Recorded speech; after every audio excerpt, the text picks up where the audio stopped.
নমস্কার সম্মানীয় প্রিয় দর্শক, ভোটের আগে আবারও কিন্তু ভলেন্টিয়ার রিক্রুটমেন্টের আবেদন নেওয়া শুরু হয়ে গিয়েছে। তো ফর্ম প্রকাশিত হয়ে গেছে। এই ফর্মটি ফিল আপ করে খুব সহজেই ভলেন্টিয়ার নিয়োগের অংশগ্রহণ করতে পারবেন আপনারা এবং ভলেন্টিয়ারের চাকরি আপনারা পেতে পারেন।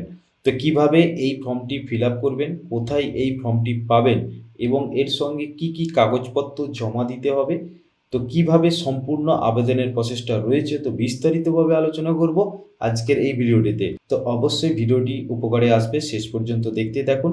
তো ভিডিও ভালো লাগলে অবশ্যই ভিডিওটিকে লাইক করে দেবেন, বন্ধুদের সাথে শেয়ার করে দেবেন এবং এই ধরনের লেটেস্ট আপডেটগুলি সবার আগে পেতে চ্যানেলটিকে সাবস্ক্রাইব করে পাশের বেল আইকনটি বাজিয়ে দেবেন। কিভাবে ভলেন্টিয়ার নিয়োগের আবেদন ফর্মটি ফিল আপ করবেন, তো দেখুন প্রথমেই এখানে উপরে বলা আছে এনেক্সের 1। তো এখানে দেখুন ডিস্ট্রিক্ট লিগাল সার্ভিস অথরিটি দিয়ে এখানে জেলার নাম দিয়ে রয়েছে এবং এখানে বলেছে application from the post of paralegal volunteers. তো এখানে দেখুন যে ডান দিকে একটা বক্স রয়েছে, এই বক্সটি আপনাকে কালার পাসপোর্ট রঙিন ফটো এখানে আপনাকে চেটাতে হবে এবং তার ঠিক নিচের দিকে একটু চলে আসুন। এখানে এসে দেখুন দেখতে পাবে যে নেম অফ ব্লক লেটার। তো এখানে দেখুন যে অপশানটা রয়েছে নেম অফ ব্লক লেটার, অর্থাৎ আপনাকে কিন্তু এখানে ইংলিশে লিখতে হবে ব্লক লেটারে। এখানে আপনার নিজের যে নাম, সেই নামটি আপনাকে কিন্তু এখানে লিখতে হবে। এখানে নাম দেবেন এবং এখানে বলেছে ফাদার্স নেম, গার্জেন নেম, অর্থাৎ আপনার বাবার নাম বা গার্জেন নেম এখানে লিখে দেবেন। তো এখানে বলেছে ডেট অফ বার্থ, আপনার যে ডেট অফ বার্থ রয়েছে সেই ডেট অফ বার্থটা এখানে লিখে দেবেন এবং এখানে বলেছে এডুকেশন কোয়ালিফিকেশন, অর্থাৎ আপনার শিক্ষাগত যোগ্যতা যেটা, সেটা এখানে আপনি লিখে দেবেন। এবং এরপরে যেটা বলেছে সেটা হচ্ছে আপনাকে যে প্রেজেন্ট রেসিডেন্টিয়াল অ্যাড্রেস, অর্থাৎ আপনার বর্তমানে যে ঠিকানা, সেই ঠিকানাটা আপনাকে এখানে কিন্তু লিখতে হবে। তো আপনার যে ঠিকানা রয়েছে সেই ঠিকানাটা আপনারা এক এক করে যে দুটো কলম দেখতে পাচ্ছেন, এখানে আপনি দুটো কলমের মধ্যে লিখতে পারেন, তারপরেও এখানেও লিখতে পারেন। তারপরে আপনার যে পিন নম্বর রয়েছে সেই পিন নম্বর এখানে আপনি লিখে দেবেন। ঠিক আছে। তো তার ঠিক নিচের দিকে দেখুন এখানে বলেছে পার্মানেন্ট রেসিডেন্ট অ্যাড্রেস, অর্থাৎ আপনার যে স্থায়ী ঠিকানা, সেই স্থায়ী ঠিকানা আপনাকে কিন্তু এখানে ফিল আপ করতে হবে। ঠিক একইভাবে আপনার যে স্থায়ী ঠিকানা রয়েছে সেই স্থায়ী ঠিকানাটা আপনাকে কিন্তু ফিল আপ করতে হবে। তো এবার চলে আসি, এখানে বলেছে ন্যাশনালিটি। তো ন্যাশনালিটি ঘরে এখানে আপনি ইন্ডিয়ান লিখে দেবেন এবং এখানে বলেছে কাস্ট। তো আপনার যে কাস্ট হবে, যদি আপনার এসসি হয় এসসি, যদি এসটি হয় সেক্ষেত্রে এসটি বা ওবিসি হলে ওবিসি এটা লিখে দেবেন। আচ্ছা, জেন্ডার, যদি মেল হয় মেল লিখবেন আর যদি ফিমেল হয় সেক্ষেত্রে ফিমেল লিখবেন। এরপর বলেছে ম্যারিটাল স্ট্যাটাস, আপনি যদি ম্যারিড হন সেক্ষেত্রে ম্যারিড লিখবেন এবং যদি আপনি আনম্যারিড হন সেক্ষেত্রে আপনি অবশ্যই আনম্যারিড লিখবেন। তো এখানে লেখার পর জাস্ট নিচের দিকে হালকা করে চলে আসুন, ওখানে দেখুন বলা হচ্ছে যে কন্ট্যাক্ট। তো কন্ট্যাক্ট অবশ্যই আপনার যে ফোন নাম্বার সেই ফোন নাম্বার আপনি দিয়ে দেবেন। এখানে এই কন্ট্যাক্টের ঘরটায় আপনার যে ফোন নাম্বার রয়েছে সেই ফোন নাম্বারটা আপনি এখানে লিখে দেবেন। এরপর বলেছে email ID of application is if any, অর্থাৎ আপনার ইমেল আইডি যদি থাকে তাহলে দেবেন আর যদি না থাকে না দিলেও হবে। তারপর দেখুন বলেছে ল্যাঙ্গুয়েজ নোন, অর্থাৎ আপনি কি ভাষা জানেন। তো এখানে আপনি যদি বেঙ্গলি ভাষা জানেন সেক্ষেত্রে বেঙ্গলি প্রথমে লিখবেন, তারপরে আপনি যদি ইংলিশ জানেন ইংলিশ লিখবেন, তারপরে আপনি যদি হিন্দি জানেন সেক্ষেত্রে আপনি হিন্দি লিখবেন। অর্থাৎ যে ভাষাটি আপনি লিখতে পড়তে পারেন সেই ভাষাটাই কিন্তু আপনাকে এখানে দিতে হবে। তো যদি আপনি মনে করেন আমি শুধু বাংলা জানি সেক্ষেত্রে অবশ্যই বাংলাটাই দেবেন, আর কিছু না দিলেও হবে। তো বাংলাটা অবশ্যই কিন্তু দিতে হবে। এরপর বলেছে experience in social activity if any, যদি আপনার সোশ্যাল অ্যাক্টিভিটির উপর কোনো অভিজ্ঞতা থাকে সেক্ষেত্রে আপনি এখানে দিতে পারেন, আর যদি না থাকে দেওয়ার কোনো দরকার নেই। এরপর বলেছে গ্রাউন্ড অফ এক্সপিরিয়েন্স, যদি আপনার গ্রাউন্ড অফ এক্সপিরিয়েন্স থাকে সেক্ষেত্রে আপনি এখানে দিতে পারেন, আপনার যে অভিজ্ঞতা সেই অভিজ্ঞতা এখানে আপনি লিখতে পারেন। ঠিক আছে।